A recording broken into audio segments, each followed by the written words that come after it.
প্রিয় সকল ছাত্রছাত্রী, ষষ্ঠ শ্রেণীর আজকে অনুচ্ছেদ রচনা স্বামী বিবেকানন্দ এই পড়াটি তুলে ধরা হচ্ছে।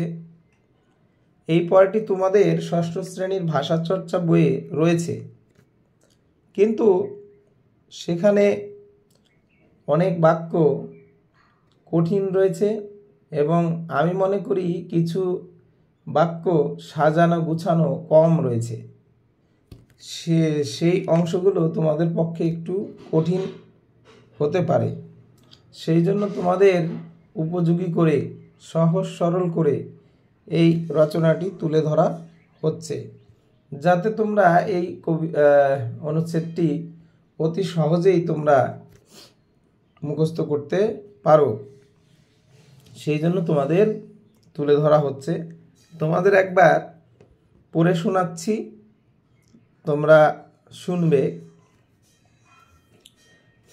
তাহলে এখানে বলা হয়েছে, ষষ্ঠ শ্রেণী অনুচ্ছেদ রচনা স্বামী বিবেকানন্দ।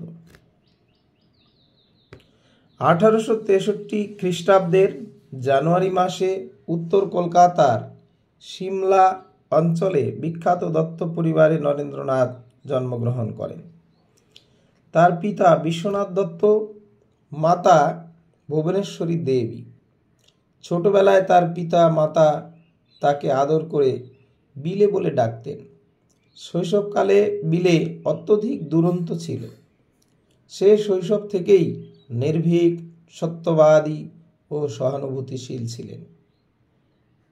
তিনি মেট্রোপলিটন ইনস্টিটিউট এবং স্কটিশ চার্চ কলেজ থেকে শিক্ষা লাভ করেন।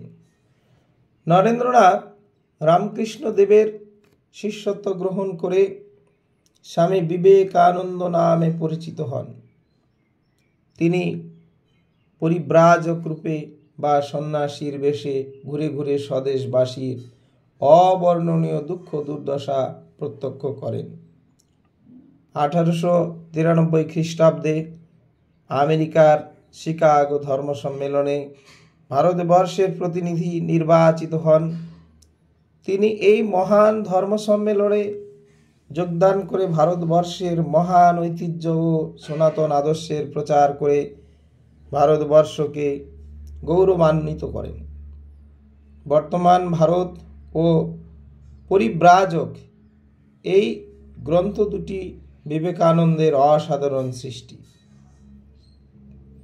তিনি বেলুড়ে রামকৃষ্ণ মিশন প্রতিষ্ঠা করেন। এই রামকৃষ্ণ মিশনের গুরুত্ব আজও অপরিসীম।